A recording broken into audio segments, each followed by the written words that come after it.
Buzz your girlfriend. Woof.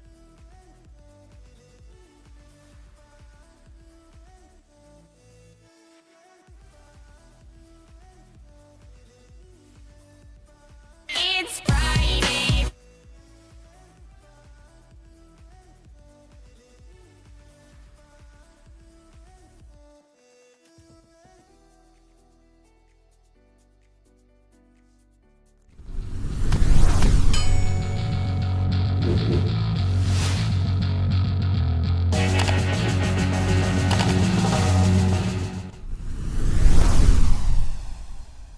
Ooh, welcome to the Commander Smiths. We are the Commander Smiths. I'm Adam Smith. And I'm Lowry Smith. Don't worry. We're cousins. And It's Friday. yeah, we true. finally made it. It's Friday. We had some complications throughout the week to do the cast on the normal thing. What do you want to update on how you're feeling and all that? And Yeah. I mean, I it got looks COVID like Monday night. yeah, it looks like COVID's beating you up because your glasses are all broken and Well, no, that's my son. I didn't name him. You didn't name him COVID? He's, no, I didn't. I should have. Didn't see that far in the future. Nah, we were. Yeah, the whole family got COVID over Memorial Weekend. Labor Day? I don't know. What day it is. Labor Day is the Labor one Day. Yeah. COVID brain. Just kidding. COVID, man. You get that excuse right now. But then that started on like Friday, and everybody had school off. Wife had work off, or stuff like that. Whatever. They just started getting sick, so I took care of them, cleaned up the house and stuff like that. And then I got mine Monday, and I was like, "Hey, I'm not feeling so good." I was like, "I think we can still go for tonight. Tuesday's gonna be bad though." And 7:00 hit, and I was like, nope. Steve just hit me. I'm done. Yeah. And I was out by 7:30. Ugh. Yeah. And so obviously we had to cancel, and I was out by 7:30 again on Tuesday, and then Adam got busy Wednesday, Thursday. I was still obviously sick. Feeling a lot better at this point. Friday afternoon, kids are gone. They're doing their thing. So Friday afternoon cast it is. Woo! I don't think we've ever done a Friday afternoon. Well, we've done like the secret layer stuff. Yeah. We've done that. So then we've kind of turned that into the podcast sometime, maybe once. So I don't know. We get to hit this. It's Friday. Partying. Yeah. So Glad Renshai's not here. So this is going to be a quick episode because again, it's Friday. We had planned this one actually because Lowry was getting COVID on Monday. It was like, okay, let's do a short episode and all that. So we don't have Stump the Smith Savant. We're just going to go over tournament results and then kind of talk about something that I'm dealing with and this affects everybody finance wise and everything, but how to use your collection, how you can use your collection to actually like pay for things. So we had some medical stuff that we're dealing with. So basically the best ways that you can cash out either partially of your collection or maybe if you're just wanting to get all out together. These are going to be some tips kind of to help you out there. And you'll be able to chime in on some of this stuff too with opinions and all that stuff too. I mean, the plan was to not have me talk the whole time, right?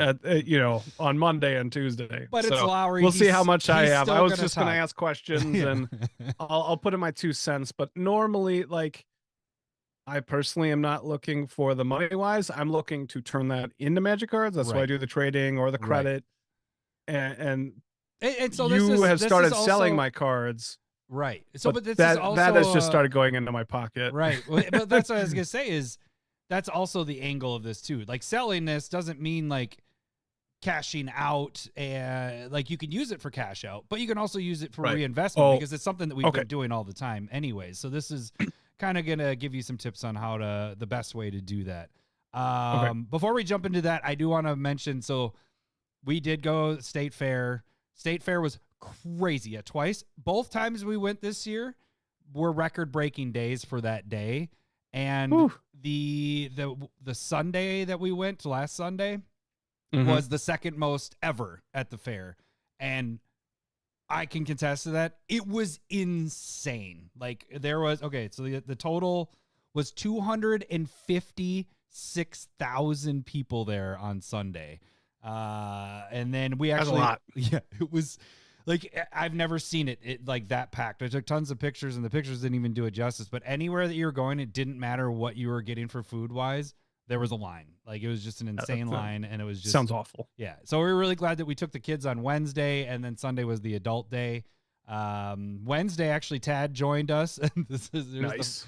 here's the funny thing. So Tad he lives half a mile from the fair, so he allowed me to park at his place, which was fantastic because, like I said, when it was 256,000, it was miles. Like you had to park miles away to get there. So I believe it. But he came with on the. So we got deep fried Spam, or he bought it, and we had 2 pieces and then threw it away. Well, actually, gave me it. And I was going to save it to give to you. And I was like, nope, this is just garbage, and throwing it away. It wasn't terrible, but it wasn't like something that I would go pay money for. But then right there, we went by the, where the Miracle of Birth barn is, where they do all the, have you been to the fair with the kids yet in a while? No. Oh, okay. So it's been a decade. Okay. Since So I've been like there. the Miracle of Birth, For everything that you're explaining, Yeah. I'm like, I have not for me.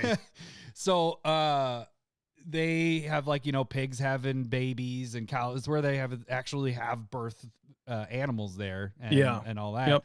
So Zeke and Cindy and Drake were looking at this mama pig feeding all the baby pigs. And Zeke goes, I'm going to do that to you when I get home. And she's like, whoa. That's a little much there, buddy. Yeah. So Tad actually got to hear you that. got He's teeth now, bud. Sorry. But yeah, that was my funny thing from the fair. But yeah, we got a lot of so the day that we went with the boys, we got all the staples that we like. And then by the time we got done with that, we were full, and we didn't get any new stuff. So then the adult day, this is the first time we've done this, is like we only got food that we have never had before. So we got all different stuff that day. So that was pretty sweet. We found, I mean, if you got those 2 days to split it up, I think that's a really good way to go about it. Yeah, well, we found one that's going to be our staple. It's Korean corn dogs, which was it's like a corn dog, like a normal corn dog, but inside they put tons of cheese, and then the outside you could either get potatoes, which is fucking gross, so we didn't do that. Cheeto dust or cinnamon, and we went Cheeto dust, and you dip it in hot spicy mayo. Holy shit. That is probably... That sounds delicious. It's in my top 3 for foods. I'm like, I want to find this place out in the wild. This is a brand new vendor, everything. So, yeah, that's going to be in... I just thought of Spam. Hit me up. $1 million idea. Make Spam hot dogs. That's what Spam needs to do. Just form it into hot dog shape. And then people will think of it less of a fatty meat blob. That's all they need to do. There you go. $1 million. Hit Lowry up. It's Lowry's idea. Spam not that you. Yeah, it's fine. But yeah, so that was good. Fair was fun.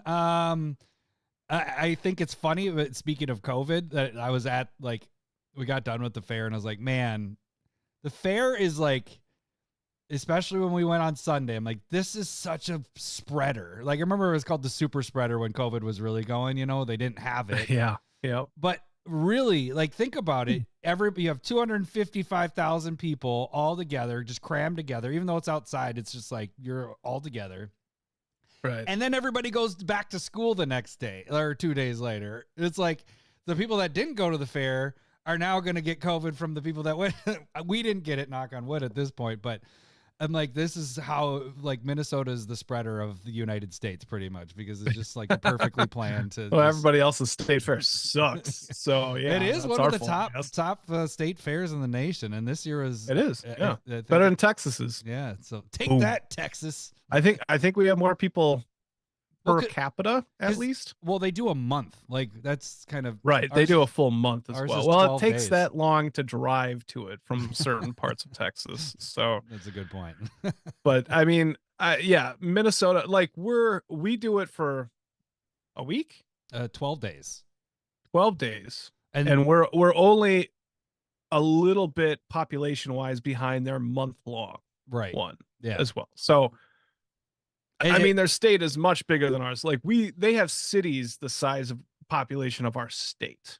Yeah, we have like 5 to 5.5 million in Minnesota, and I think Houston's like 6 to 8 million. I don't know. Something like that. Might be off on that, but yeah. So really, Texas's is just pathetic. In my opinion. You're just talking shit to Texas right now. I am. Yeah. Well, I'll blame it on COVID brain again. Nice. The other thing with what the fuck was I gonna say with Minnesota? Oh, because of how big it was this year, there is actually rumblings of trying to expand it from the 12 days because it's been 12 days forever. And because now it's getting so big, they're like, will this work if we spread out, add 2 more days or 3 more days or 4 more days? Will it spread or will it just be everybody, filling out those days as much too? So I don't know. But that's great. Yeah.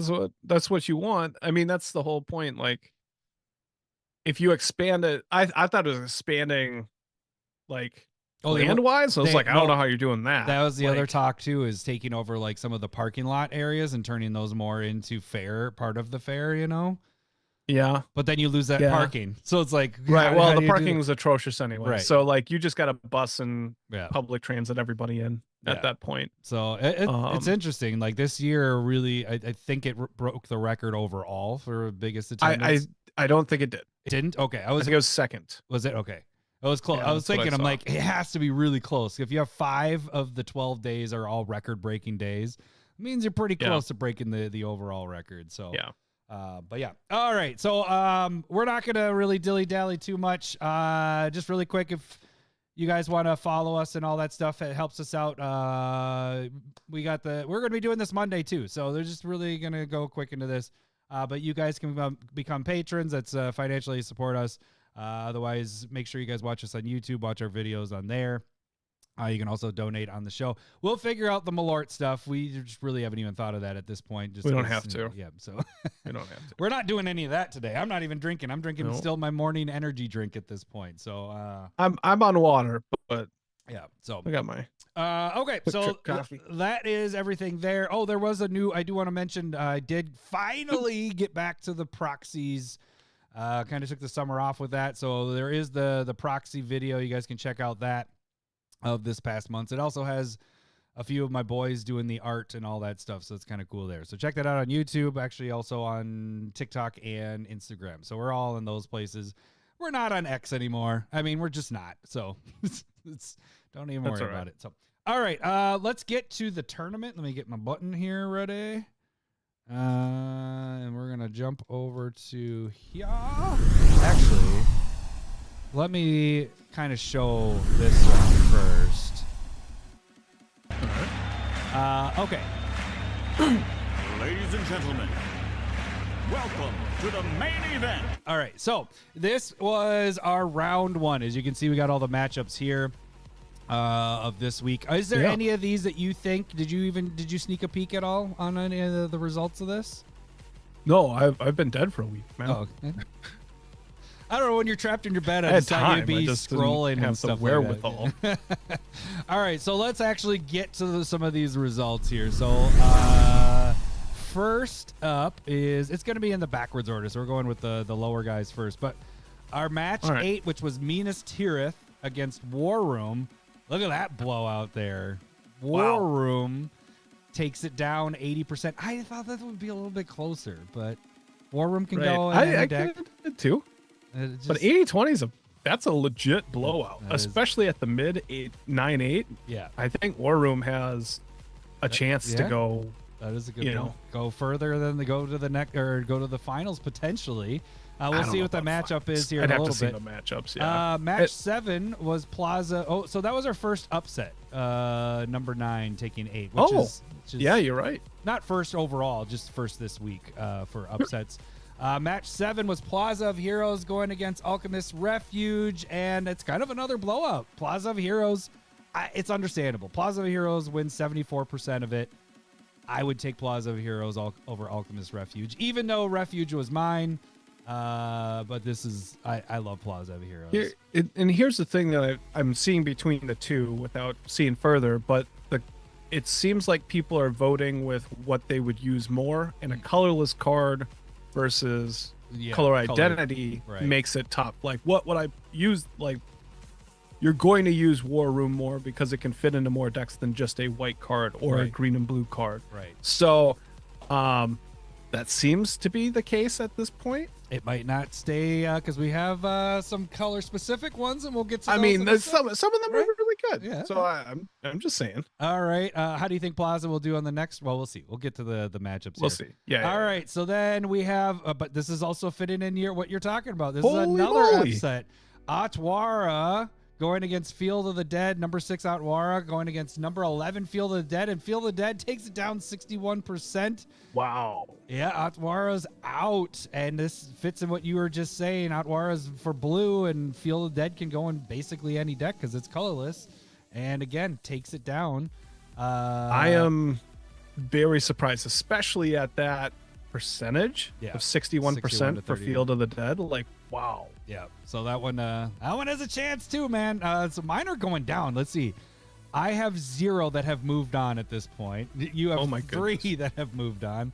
Then we moved to match number 5. Oh man, it's another one I'm losing. Mine are just burning Wow. up. Number 5 Strip Mine going against number 12 Maze of Ith, and Strip Mine takes it down pretty handily with 64% of the votes there as well. Damn it! I don't have any. I like where this is going. I don't. That's- This is bad. This is bad for me. But yeah, Strip Mine, I can see that. But I was hoping Maze of Ith, shutting down people's attacks and all that would. I was hoping that people weren't such degens out there with the Strip Mines, but I guess we just have a lot of them. I guess there are a bunch of jerks out there. Match number 4. Here we go. This was my number 1, or not number 1. This is my number 2 overall pick. Boseju, number 4 overall, going against my Shizo, so I had to have something move on.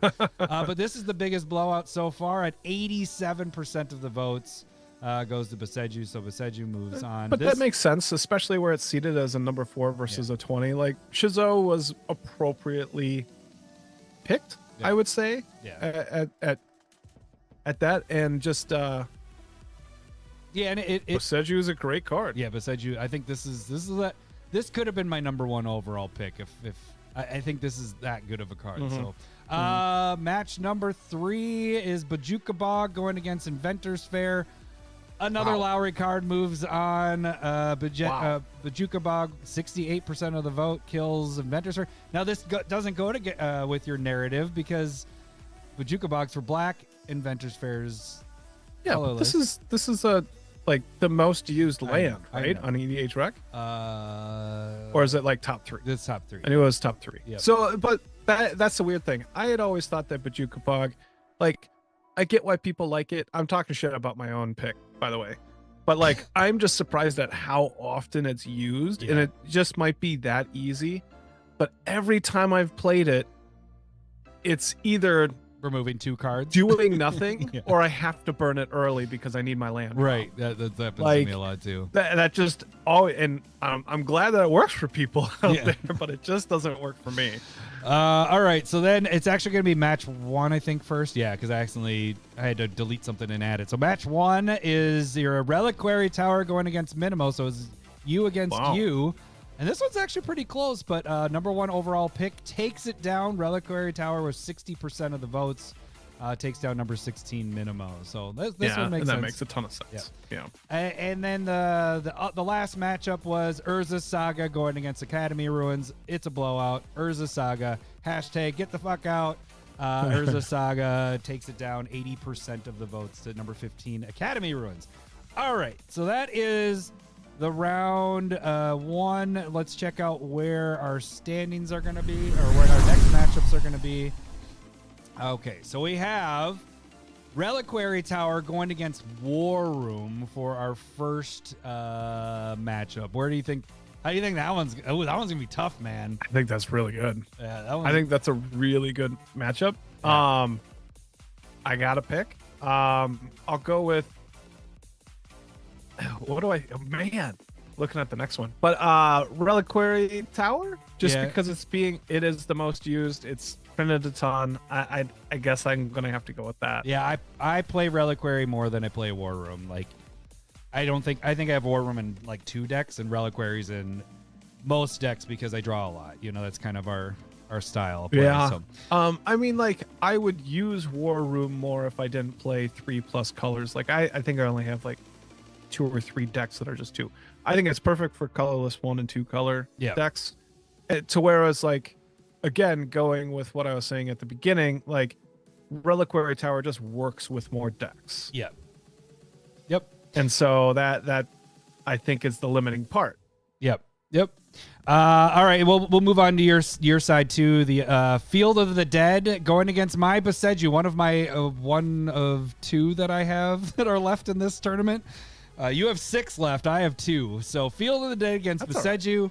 I think this is where Field of the Dead gets knocked out because Beseju just that removal on a land and it's super cheap. I think Beseju actually probably takes it. I know Field of the Dead is really broken and fun and all that stuff, but I just think this is where it finally meets. I do dead. think Beseju wins this. Yeah, I think it takes this. I have no, again, Field of the Dead, I picked way late. Yeah, he did.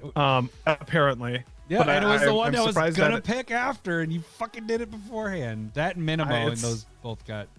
Yeah, it's gonna be good. I think that's maybe the best matchup. You think? Well, Let's maybe. move on. All right. So then we got. I mean, Urz? Reliquary and War Room's a really good Yeah, matchup too. I think all Blue side's these- a really good Yeah, matchup. all these are gonna be good. So Urza's Saga against Plaza of Heroes. Oh man, this one's gonna be tough. Nah, I think Saga has this, unfortunately. I'm hoping Saga does, but yeah, I love them both. I play them probably equally as much. Like Plaza isn't in every deck, but it's in nearly every deck. And Urza Saga isn't in every deck, but it's in nearly every deck. So it's a toss up for me for both of these here. So I personally use Plaza of Heroes a lot more. I would say it's in yeah, but 80% of my decks. you do it because of the bit. You're like, I'm not gonna use the shit. No. The Urza's for life crap here. Come on, Urza meow. Saga works, like I use it when it works in the deck, like it feels and it flows like Should it's be going to every work. deck, is To what whereas you're like saying. Urza Saga, no, like Just- if you're just going to like it because it's a tutor, then I would look at it like a tutor and not use it. So, like for me, it doesn't really work. But I am putting it in my Yigara deck, which I should be building next week when I feel a lot better. Maybe this weekend. I don't know. But that turns all my stuff into artifacts, all the creatures. And then, it making the creatures makes it a really good card in the deck. And that makes a ton of sense. Yeah. And so it works there. I love it because of the I know you're saying the tutor stuff, but it's not like it's not a anything tutor. It's a get a soul ring, get a sensei's top, get a Right. shadow sphere type of tutor. That's why I you know? wouldn't play it though. So, but as in that makes it really good, but it's the tutor for certain specific things, which Right. make games more consistent, which is not what I want. Oh, Still a really good card in Yeah, this tournament. don't It's even not. It's get why I out. wouldn't play it. Get out of here! It's- Don't try it's- to just.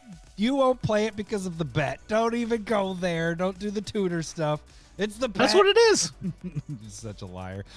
Did you run Inventor's Fair in every deck? Because all of your decks are gonna have enough artifacts to just go and search for whatever artifact you want. No, that has to be artifact themed for that. That's more. That one for me, yeah. That one doesn't make sense to just throw in there. You could just jam that in every deck you want. Yeah, Swear to God. but no, it doesn't necessarily because sometimes I don't have that many artifacts. So it's like, well, if I'm only and the tap ability on that Every one- red deck you have has enough every artifacts, red- and we know that you've only been running red decks Oh, come on. for about 5 years. Magda has enough. All right. All right, let's move on to the next one. All right, and the final matchup. This one's a good one here. This is a you against you. Strip Mine against Bajuka Bog, where Strip Mine takes Bajuka Bog down, but it doesn't matter. Bajuka Bog comes out and it does its thing, and who cares if it gets Right. destroyed after Well, I that? mean, Bajuka Bog can get rid of the Strip Mine lock where you loop it Oh, through. There you and go. So is Bajuka going to but take this one down? I think Bajuka Bog does take this one. All right. So I think that's the one that for sure happens. feels like that one. Yeah. Everything else is kind of Yeah. like it could go. I wouldn't be surprised either way with everything else, but I think this is the demise of Strip Mine. All right. Yeah. Okay. So the voting will go up later today, Friday. It is going to last basically a week and a half because we did this so late. So you get extra time on the Elite 8 voting, and that'll get us to the Final Four. So make sure you guys, if you're listening to this, get on the YouTube community tab at our YouTube page. if you're watching this, just go to the community tab, click on that, and you guys get the vote in.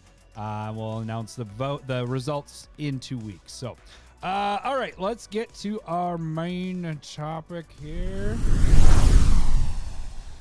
Okay.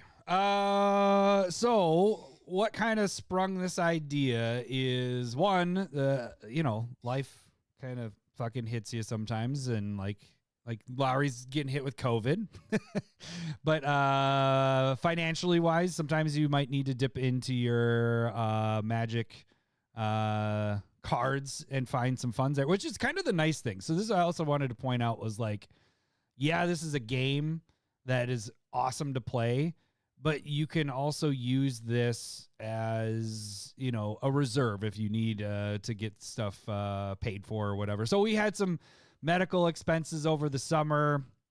Not the major, it's just unexpected medical stuff. Like, I didn't realize going for a consultation would cost $1,000, but yeah, insurance covered whatever they covered, and then we were left with $1,000.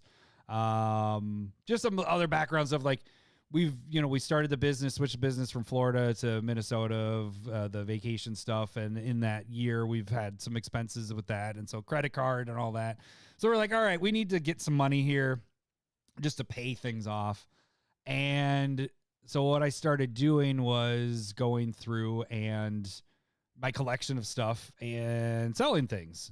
So I guess the thing that you can use with this is 2 ways, like we talked about earlier, is you can either use this for paying off things or whatever money you need, but then also you could use these tips to reinvest into more specs or things that you want. So it's not only just a cash out, it's also just more of a reinvestment, because this is what I've been doing for years now. This is how I've been reinvesting, into specs. It's just this point I'm trying to actually cash out on things. And so you kind of ramp up. Yeah. What you've been doing, it sounds like. Well, yeah. So what I got more is a little more diligent on things that are in my toolbox. The binders in the safe and all that. I'll have and so what does that mean? Like, when you're being more diligent, like, because to talk about what we normally do is like, we say at least keep one of kind of everything, so that allows you to do everything. And so when you're saying you're diligent, you had more than one Urza Saga laying around. Right. So I have things that are sitting that I'm like, oh, these might go up later. Or I have things that I'm like, I like this copy too, so I'll keep that as well. And I'll say this with Secret Layers, that happened a lot, where I'm like, I have the Secret Layer copy and I have the regular copy. So I'm like, I want to keep them both. Well, now, hey, what's up, Scotty? Hey, we got somebody on at this point. It's the afternoon. So the thing is like, I went through and I'm like, okay, I don't need to have. We just finished the tournament as well, Scott. So. Yeah. So what I went through is I went through all that stuff and I'm like, okay, let's take stuff out. I already have the one copy. I don't need the 2 copies. So really quick, just a background of all that. If you guys don't know it, if you're new to this or haven't heard this, for proxy stuff, we proxy things. We just have to own 1 copy. And so basically for me, everything that's over $5 goes in a binder, and that's in my safe. And then I start proxying it for decks, so that you can use it for multiple decks and all that stuff. And then you can sell your extra copies, buy things that, weird Lowry's drinking coffee is what Scott said. It's currently water. So, but yeah, normally, it does. Having look a like coffee cup with a late night normal recording, seems weird. So, anyways, I went through all my binders, everything, and plucked out all the stuff that I didn't need, and so I found quite a bit in there. I've had extra dual lands that I've been sitting on as actually specs. And I will say, okay, we're going to break this down into a couple things. So the way you make the most money out of it is if you can sell outside of eBay, Card Kingdom, we'll get to that. That's a Buylist thing. Any of this, or TCG, those, they take about 15%, 13 to 15% of fees. If you're able to sell, let's say on Facebook or Discord, like that's what I did, Yeah. That's the way you can get the most bang for your buck, because you're not having. I give a discount. I did the 10% with our Discord, and anybody that bought it, that saves me a little bit of percentage from eBay, and I trust the Discord. That's the downfall of it is I don't want to do Facebook because there's scammers on there. There is no For way sure. you're held accountable besides people being like, "Oh, you're kicked from this group." Well, I don't want to be out a few $100s and just have them kicked from the group if they're a scammer. So I trust. My way of getting the most was sell it to the Discord first. And so what I do is I put it out to the Discord. Hey, you guys get first dibs before I put this on eBay. And, I've sold quite a bit off of that. So I would say for people that are looking to sell, see if you have either people at your store or your LGS, Discord, if you're a part of a Discord, or Facebook. You just have to trust the person that you're dealing with, or friends, or whatever, even whatever. So I think that's the biggest bang for your buck, to get the most money out of what you can. So then I would say after that is the next step of what we do, and this is where you can kind of jump in. Card Kingdom. I think Card Kingdom, if you're trying to get money immediately, Card Kingdom is the way to go, because you can send in and take the cash instead of the 30% bonus. I will say with Card Kingdom, though, that 30% bonus typically is the going rate. Like, what they give you for that bonus is where the card should be, if it is even at that. You know what I'm saying? Like, so if a card's worth $20 on eBay and TCG, Card Kingdom's going to give you 16 or 15, and with the 30% bump, it gets you up to where the others should be. Right. I mean, it depends on whatever card it is too, because not every $20 card is you're getting at 16. No. It just depends on the desire. So yeah. like, you do need to pick and choose. Like, a lot of sales are trying to make value or money or whatever is timing when it comes to, and timing and need, right? You can't sell to somebody that doesn't want the cards, and so if Card Kingdom doesn't care or has plenty in stock, they're not going to give you enough credit or cash or whatever. So the range with Card Kingdom that I look for is at least getting like 75% back on credit. Yeah.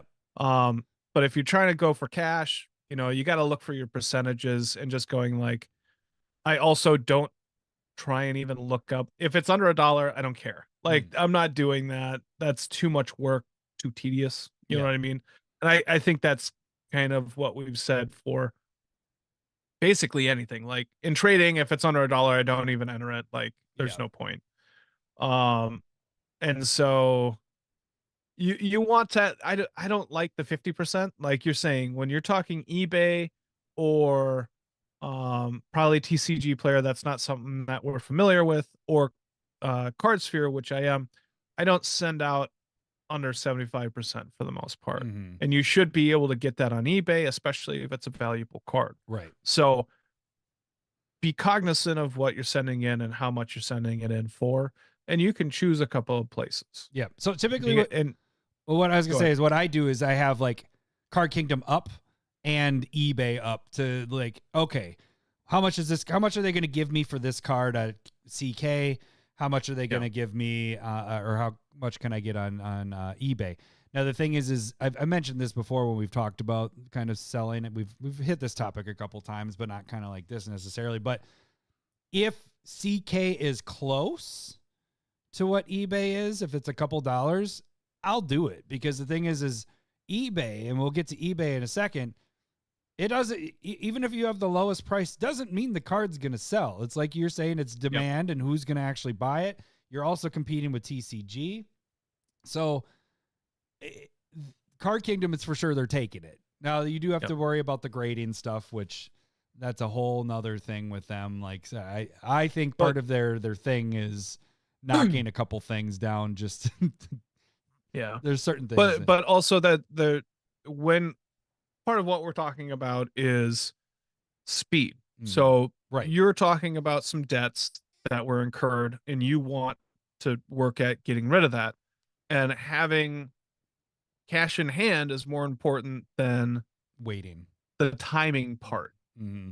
So like and this I'm not knocking you by any means, but when you posted a couple of duels, I was like, I probably wouldn't be selling duels right now. Yeah, they were pretty low at this point. But In my opinion. But that could be whatever as right. well, right? Like the timing is different for you than when I would try and sell a duel, which are two different ideas. Yeah. And so The other because there is something in not working so hard. It's easier to sell something that's bigger. right. It's going to move more likely. It's going to fill that debt gap quicker, you know, and you do less work doing your mailing and your listings. And so there's something to be said about just trying to make money quick. Right. Right. So yeah, speaking with the dual stuff, part of that was also if you keep track of your own your inventory of like how much you spent, those are all pluses for me. You know, like I bought them at a certain price, they're now more than what I bought them for. So for me, I'm like, yeah, I could get more down the road. I mean, that was the plan. That was why I was holding on to those, was to wait longer till they hit 500 or whatever pricing. But you know, they really, after COVID, I wouldn't say they gone stagnant, but you had that increase, and now we've kind of gone on this plateau that kind of just does goes up and down a little bit. It doesn't go up high, it doesn't go much lower. And so I was like, all right, let's move these. I've already made my money that what I purchased them for, and I need the cash. Like you said, sometimes that's what a lot of times why I have all these specs in my safe is I'm like, I'm waiting for the perfect time. And I'm like, okay, these, right, I've already made the money on them. I don't need to keep waiting until these go up and this spec go up and all that. Let's get the money. Let's move. Let's get the stuff that you need to be paid off. And so that's kind of what I do with a lot of that stuff at this point. And one of the things, just to specify kind of what you're doing a little bit, I think we learned that, what is the fast finance guys? And I think they said this idea, and it's basically make your money. Yeah. It's not make top dollar. Right. It's not wait for the perfect time. It's, I bought it low. If I sell right now, I'm making money. Right. You don't have to do it at the top dollar. You don't have to feel bad when you're like, oh, I could have made sold it for $10 more, right, or whatever. exactly. It's, you made your money. Be happy. Yeah. And that's incredibly valid. Right. And people need to think like that more, right, in my opinion. Yep. That is correct too. It is the fast finance guys that said that. So just let other people make their, they can make the top dollar off of that. You made your money, you move on, and don't look back on it. Don't go back and go, damn it, I should have waited and held on to this. Like the biggest example of that is like one of the first secret layers. First two was the Ur-Dragon and the Scarecrow, Reaper King and whatever.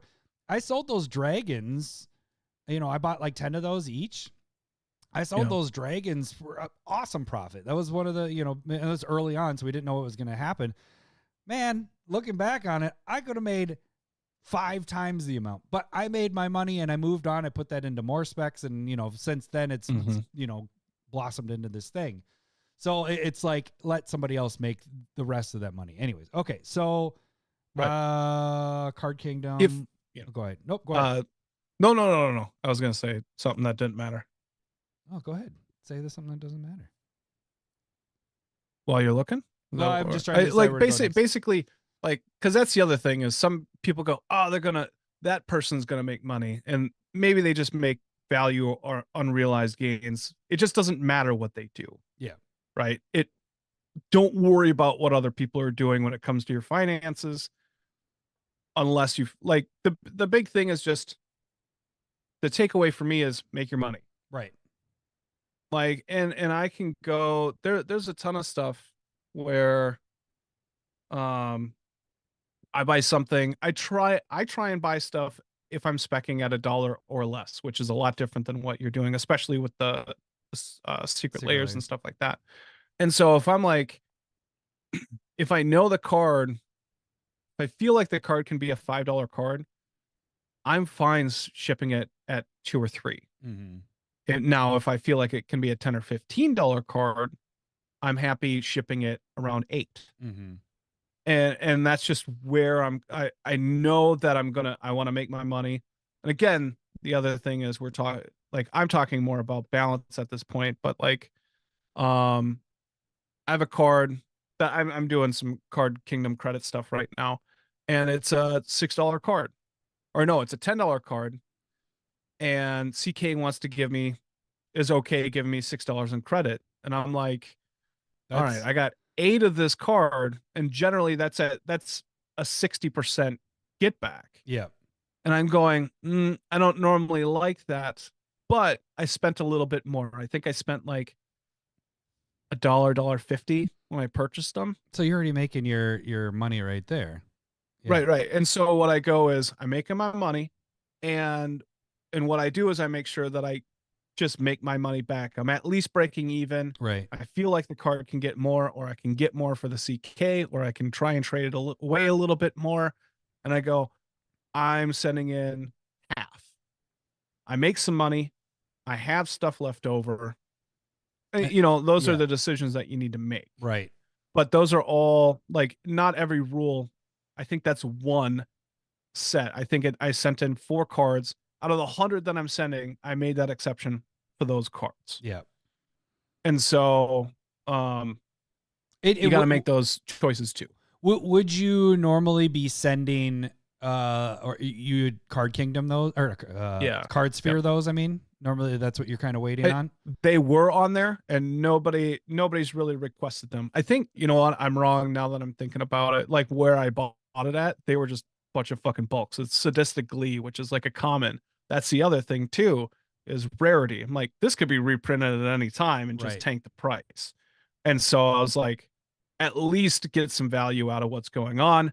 But I love Card Sphere, and I'm always monitoring that as well. And if it's not something that's wanted, I make sure that I move some of the cards as well. Yeah. So like if I have a lot of So them. what I was gonna say is like if you were planning on selling, like if CK was gonna give you $6 and you wanted to sell it for $10, that's pretty close to what you'd be getting on eBay because of after their fees and all that stuff. So that's why I was like, Okay. a $6, I'd be like, all right, I'll take that because I'm dumping it. You know, I'm getting the money, the funds for that right away. And like you said, if you had 10 copies or 20 copies on eBay, that's going to take a year plus to sell, you know, unless it's really hot. So that's another thing. So, And you're more familiar with the eBay sales as well. So I don't know those percentages. It's just kind of like, I know it's not really hot on Card Sphere, and I know that I'm getting decent value. Like I'm happy with those numbers that I've never seen for 15 years on it. It's like, get some value, get some money out of it, be happy with it. And what you did there is you basically got, like you said, you got rid of half of them, but you probably got more than what you paid for. So you're already in the positive, and then you can do whatever with the other ones, right? I mean, you're pretty close to that at that point. Right. So I mean, the big thing is this is a small part of what you're talking about, but like when you're going through your collection and trying to make sure that you can pay for whatever you need the money for, I don't think dumping everything that is high value or what, make sure that you're getting proper value for it too. Yeah. Well, okay. It's I do want to say a side note to that, what you're saying there. If you are planning on speccing, if you are doing what we're doing with stuff, I know you don't probably do a spreadsheet, but you have a mental thing of keeping it in your head, like of what you paid and all that stuff. I highly recommend to people get a spreadsheet going, because then you know, like, you know, we bought some of these specs that I got rid of just now. I'm like, I've had them for 10 years at this point. You know, it's been forever. I don't remember what I bought them for. And so being able to see, oh, I'm actually in the positive here, it made it easier for me to like, yeah, this could go higher, but I've already made my money. Let's move on, because I can see it. Now, if I hadn't have done that, I might have just been like, oh, I think this can go higher. I don't remember what I bought them for. I'm going to hold on to them. The fact that I could see that, oh, I've already made my profit, or there has been a couple of them that I just was like, all right, one spec, which is a me and you spec, or a U spec, Surge to Victory. I finally was just like, I'm at even. I'm not doing anything with those. And also my specking has changed. You know, now it's turned into secret layers. So that was another thing where I was like, these old specs, they're just kind of taking up space. let's move them. Let's move all that. I still think Surge to Victory is a good card. It just hasn't done anything. You know, it's just sat there. Right. And so I was like, all right, let's. I'm at least breaking even here, and let's just move on. We need some cash here. So there was a bunch of that. Scott was just asking about the dollar to duels. That is a completely, because of Secret Lair, the dollar to duels is just that's a whole another animal at this point. So like those are all blossoming like crazy because you can pretty much if you with Secret Lairs, if you can pinpoint the ones that are good, which we kind of help you guys point that, or we point out the ones that are profitable and all that stuff, they will make the money for you eventually. It takes a little bit, but they will get there. And those is almost every single one of those, I get either a 30 to 50% return per drop. So they've been doing pretty good. But that's not the point where I'm talking about here. Oh, okay. Card Kingdom. Let me get back to that. So what I do with the buy list stuff, that's the thing. Now you got your buy list. Let's say you get all the cards that you get in out. You could do the bulk stuff.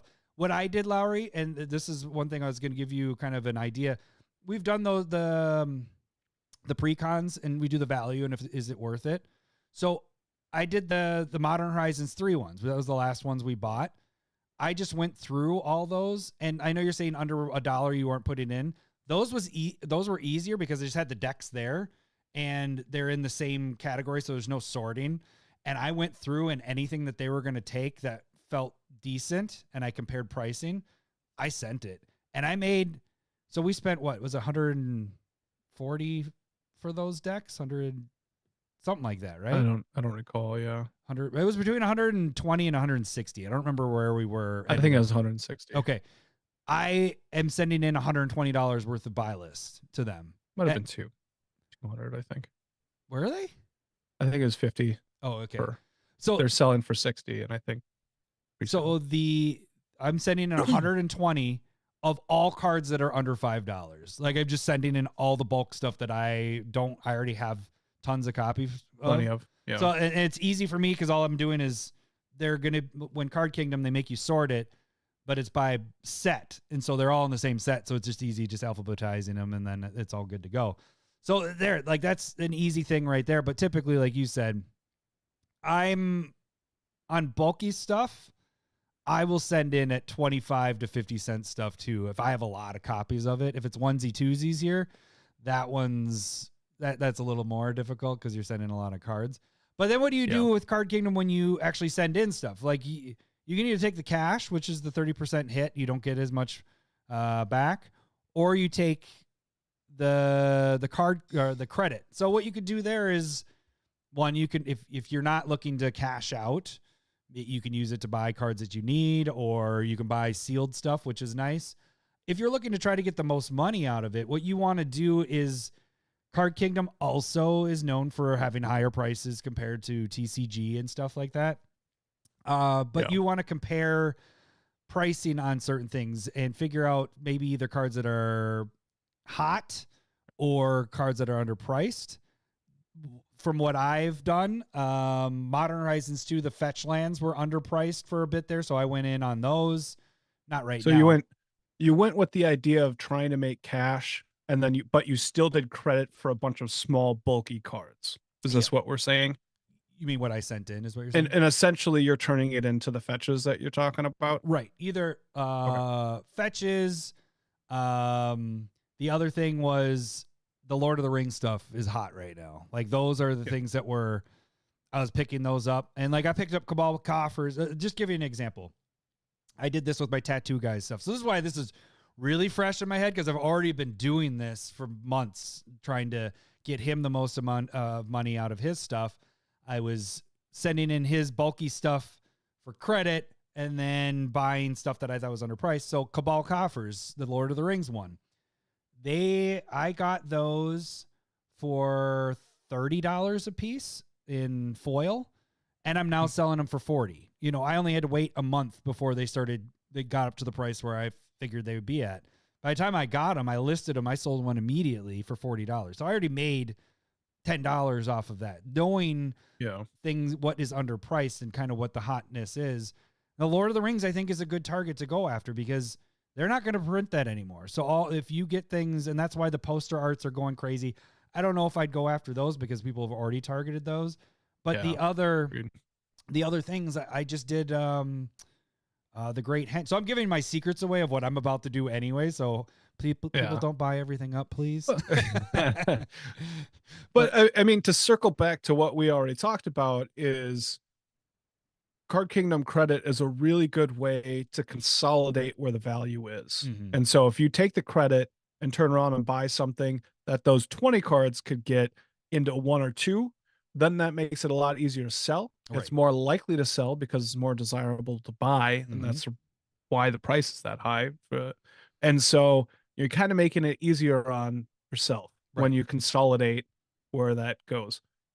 Right. That's exactly it. just pointing that out. That's the prime example is the one I just got was I sent in, I don't remember, 50 cards of my tattoo guy's collection. They were all bulk stuff. I got like $100 in credit, and I got a Surge foil, the Great Henge from the Lord of the Rings thing. I've already sold one for $100. So I've turned 25 50-cent cards into $100 that I'm just selling one, where I could not sell and make money off of those. All the 50-cent and whatever cards. So that's exactly what you're saying there is turning all your tons of cards. No, it's exactly what you're saying. Into one card, and it's easy to sell and actually make the money from it. So, I think that's it for Card Kingdom. Was there anything else with Card Kingdom? I mean, the other thing is you can use it for things that I mentioned it earlier, but things that you want. Like a lot of times what I would do in previous, besides right now I'm trying to get as much cash, is I'd get a couple spec cards, or let me rephrase it. I get a couple cards that I want for my toolbox that I didn't have. That's how I got like Lion's Eye Diamond.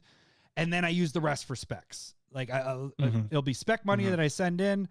I buy one card that's one big card for the collection, and then everything else I reinvest into different specs. So it's another way of this is how you use it for spec wise, not just cashing out. I'm trying to use both angles here because I'm using it right now for cashing out, but most of the time I'm using it for reinvesting into more stuff.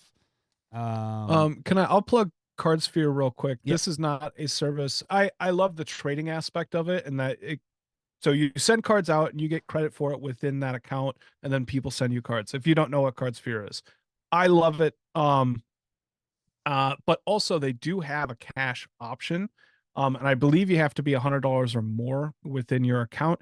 You could literally not have anything on your wants and just build up cards within that account. And again, a lot of things are right around that 75%. So you have your main thing you send out at 75%, and then they do, I believe, take a 10% cut when you cash out. And so you are more likely in that 65% range, which is kind of where eBay is a little bit. That eBay is probably in that 65 to 75% range after sales and everything, right? Is that what I was? They take 15 at the most. They take 15%. But so I do free really shipping, what you want to be aiming for is probably sending it like 80% if you're worried about it, like in comparison. But sometimes it's just easier to move cards on CardSphere versus eBay because smaller cards on eBay is less worth it. But you can accumulate money, cash out, and you get some money that way. And if you're really aggressive and you're needing the money, you can do that at whatever pace that it needs to be. That's a good point. So that is a different way of doing it. Yeah, Again, I have never cashed out. I was going to say, I haven't done that either. So it was never in my brain to add that part because I completely forgot that you can do that there. I'm like, oh, you can trade cards. Right. But yeah, there is a cash out option. But yeah, most of the time what I do there is I send stuff in and then I'm like, okay, what new cards do I want? It's really good. And Scott pointed that out.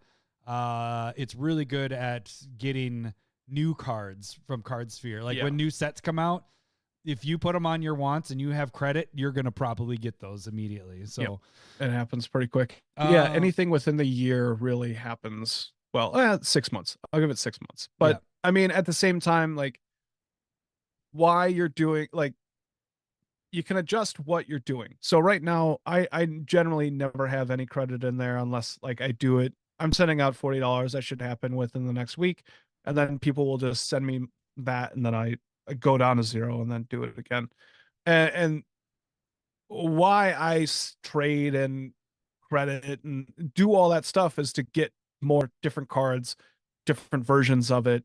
And so I'm not trying to make money on my stuff. I'm trying to diversify my collection. Now, if I ever want to change that up, there I'd have to change my thinking, Yeah. right?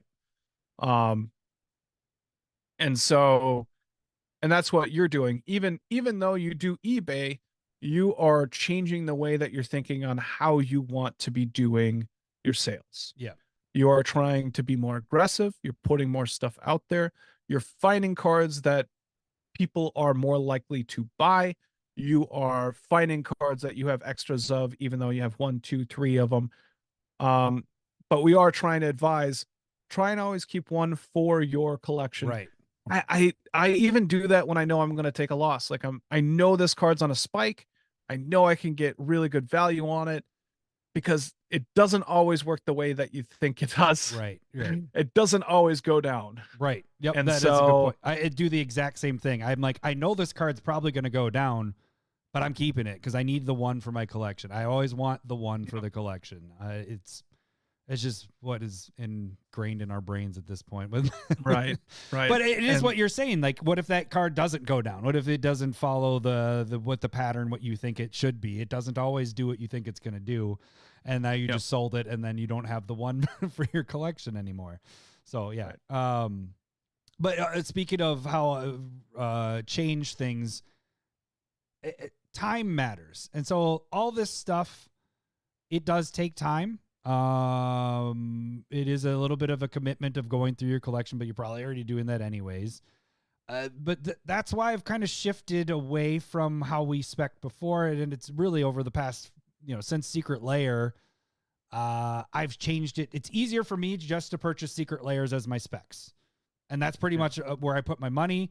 And also, we've shifted away from buying the boxes because they end up, the value isn't like they used to be. We used to be able to open boxes and get your value back. If you're not opening collector booster boxes, you're not getting your value. You might be lucky to get half your value back unless you get a big hit on them. So Right. I think the big thing is you need the big hit to get some value. yeah, In any type of box that you're buying. and the other part of it is, it's then I have to sort this shit. Like, it's also that. my time. It's like, like I just did it now. I went through the Modern Horizons 3. What other box did we open? Murder? No. We had a Bloomborough box, so I just sorted that. It's sitting right behind me on the table. Each color is this thick of cards that I need to put in other binders, my under $5 binders, and I'm like, I'm probably never going to use 90% of these cards. And so now when I build decks, a lot of times I just buy the cards that I want because I'm like, oh, I want this in foil. They're under $5. It's not much. I end up spending $20-$30 per deck that I make. All the expensive card. Yeah, I try to get those as singles, but all the other stuff, it's like, why am I just holding these? Because I'm probably never going to play with those. So that's why things have shifted for me. Instead of buying these boxes, I spec on Secret Layers because I know the value is going to be there. Like they're going to be there. And then when I build a deck, I buy the cards that I need, and it makes it easier. It saves time for me. So that's just a whole personal thing of what I'm doing there. Okay. So that was CK, that was Card Sphere. They do take some time to sort through your stuff to enter them in. It's not that big of a deal, but it is a little time consuming. Those are good ways. The best value besides Discord, Facebook, social media is selling on eBay and TCG, but not everybody wants to do that. Like, for example, you don't want to do the eBay account. I've been selling for you, Right. because I'm established. I have, I've been selling for years and years. But it is the best way to make the most money besides selling directly to people that you know. The only thing is it takes time. Like, you can, like I mentioned earlier, have the cheapest card there, but you need to have a buyer to buy it. Especially on eBay, I think things move a little bit slower than TCG. But the prices are a little bit higher because people are seeing the cards. I noticed that I can sell a card on eBay for probably 20-30% higher than TCG. And I think part of that is not everybody takes pictures of cards on TCG, and not everybody knows about TCG. That's probably another thing, especially able to sell to foreign. That's another thing that TCG isn't able to do. So I get a lot. I'd say probably 30 or 40% of my sales is to outside of the US. But again, you can have the cheapest card there and it still might take months to sell. Scott's saying that TCG is dying. Whoa. I didn't know that, but I haven't bought from there in a long time. So maybe eBay, that is saying eBay something. owns TCG. So that's the other part of it too, is eBay would love everybody to go over to eBay instead of TCG. And there is big steps that eBay is doing. They are making it very friendly for searching and for when you enter in. I've noticed over at least in the last year, they're making some big changes for cards in particular for selling and stuff like that. But yeah, I like eBay. That's just the way I do it. My experience with TCG trying to set up an account is I couldn't get my account set up because they wanted me to keep changing my stupid name. Like, oh, you can't have your name be a podcast name. And I'm like, Commander, like I see all these stores, that's the name of their stores. Why can't mine be Commander Smith Adam? Like, I don't get it. And so I never set it up because I got pissed at them. But anyways, so again, they still do take a percentage. They take 10 to 15%. It depends on where you are. If you sell under $10 cards, they take bigger chunks. Like it gets over 15%. And that's why I don't sell. The lowest I go down to is $9 because it's not worth my time because they take too big of a chunk. What are some of the negatives there? Higher fees, slower sales, more time. And so Scott's saying that TCG has locked out any new sellers, which sounds ridiculous. That is definitely a way to kill your product. that would be silly. Right. That's really weird. But yeah, so if you can open up an account on eBay, or TCG. The other thing about eBay, the reason why I haven't shifted over to TCG, not only because of the store stuff, but eBay, you have tracking on every single card. Anything that's under $20, you're buying a stamp through eBay, 69 cents. Oh, yeah. And it has tracking. So you're covered. Like, I just had the Fallout Secret Lair Trinispheres. I sent out 3 of them for $90, right? They got lost. You can see the tracking. It like left St. Paul, and then it says it's having a delay and it's been a month. And so then they just filed a claim, whatever. They got their money back, obviously. They took the money from me, but now I'm filing a claim with eBay because they have me covered up to $100 in insurance. So I'm going to get my money for that because it wasn't my fault. It got lost. We did have a scammer with another card where somebody ripped open the package, took the card out, put in earrings, and then the buyer's like, "What the fuck? Why did you sell me earrings?" I was like, "I didn't," but it was in one of those bags that the package was open. Yeah. I called eBay. They're like, "Nope, don't worry about it. You're covered. We'll get this figured out." And so eBay, especially lately, I like how everything works, their customer service and everything. TCG would not cover me there. Like, I think I'm pretty much screwed if any of those scenarios happened in TCG. I'm just out the money. So I'm not trying to persuade people one way or the other. If you have a TCG account, you probably know more about it than you definitely know more about it than I do. I buy from TCG, but I don't sell there, so I don't know how everything works. But those are probably the highest amount of money you can get for your stuff besides face-to-face with somebody else or somebody you know. So is there anything you want to add with those? We're at that hour. I don't want to go too much longer just because I think I hit everything that I wanted. Do you want to look at your ChatGPT outline? Yeah. Use ChatGPT. What I did is I just typed everything what I wanted to say. And I said, organize this better than what I'm doing right now. Cause I started writing it out and my brain was scatterbrained. Cause I would be like, oh yeah, this point and this point. And so what I did was I just wrote it all in ChatGPT and then it organized an outline and it made it really good, which I actually I just used now, I haven't been using the whole time. I just when I can't think of what else I want to add. I kind of reference it. It works. Okay, well, let me give a summary. Best way to make the most money out of everything: Discord, Facebook, LGS, people you know. You give everybody a 10% discount, so they're getting a deal, you're getting a deal. It's also tax purposes. You don't get hit taxes wise. Just gonna kind of throw that out there. Yeah. That's the best way. Second best way, I suggest is eBay or TCG. If you don't have that option, Card Kingdom or Card Sphere sending in for Buylist.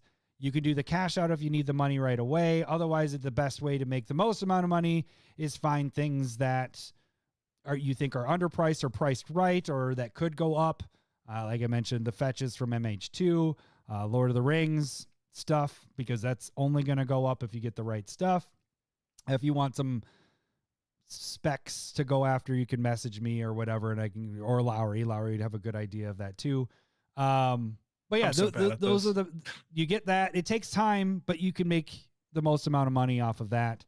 So I'm doing a mix of the two. I'm sending into Card Kingdom. I'm not doing the cash out. I'm picking cards that I want. I will have them come to me, and then I will sell them on eBay.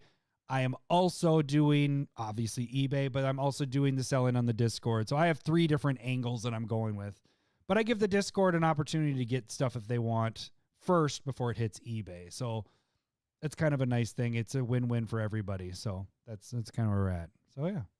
All right. That's it. Well, good luck to anybody out there that needs to sell their stuff. It stinks when you have to do it. Just the timing. But the thing like, is, it's nice to casually do it. But Right. I highly suggest, if you have extra stuff that you don't need, you should be doing it. you should be doing it. It really reduces the cost of things. Stop buying packs.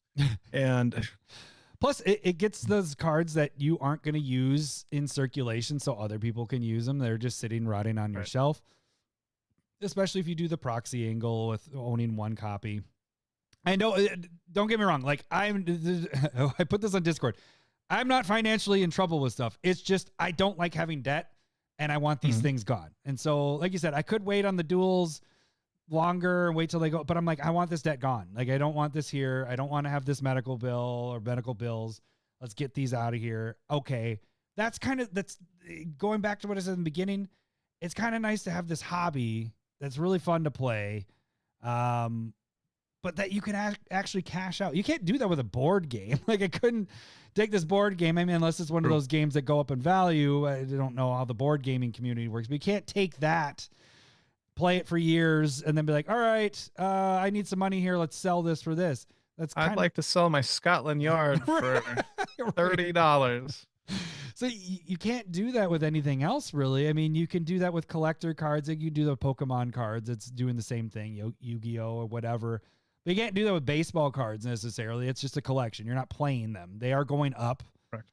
But you're not playing with them. And so that's kind of the cool thing, is being able to use your collection as an emergency backup or as reinvesting into things. And so we will reemphasize it again. If you have more than one copy and your play group allows proxies, get rid of the extras, buy things that you need, or spec on other things. And you can expand your collection even more.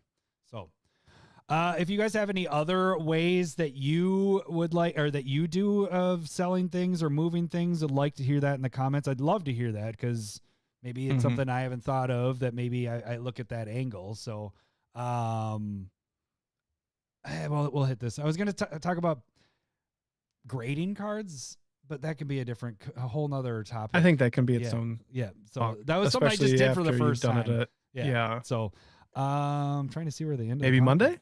No. Well, how are we with the set? Is this how that'll be next we'll talk week? about that after. Okay. All right, gang, we're gonna cut this off because it's Friday. Well, I might as well hit that button first, and then we'll get to. It's Friday. All right, so that'll be it. We will be back on Monday. You guys have a good weekend, and we will catch you Monday. Thanks for listening. See ya. Bye. I love boobs. I'm talking tatas. I love. I don't have my boobs. Commander I'm Smith fuckers for mug. hunkers. I It's just I my don't either. love I'm boobs. washing Thanks for the everything right now. memories. I love Cheers, buddy. boobs. Glad you're feeling better. Hey, Meat Force, could you kindly tap the like and subscribe button? And if you're ever in the mood, head on over to commandersmiths.com and you can get the shirts and mugs you see on the screen and some other stuff. Thank you.